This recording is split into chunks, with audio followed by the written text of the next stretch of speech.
A Di Đà, A Di Đà, A Di Đà, A Di Đà, A Di Đà, A Di Đà.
Đà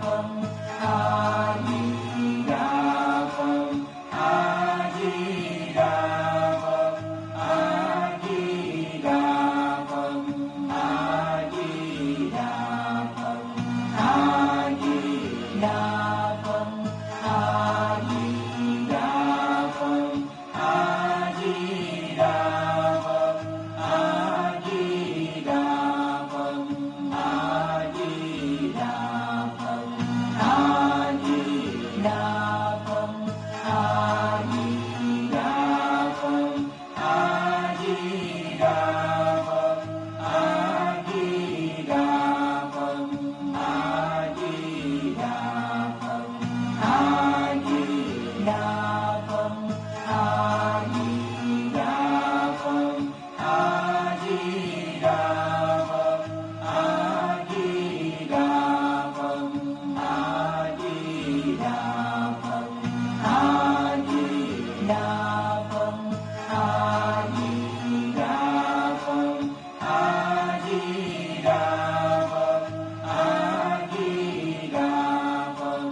Đà Phật.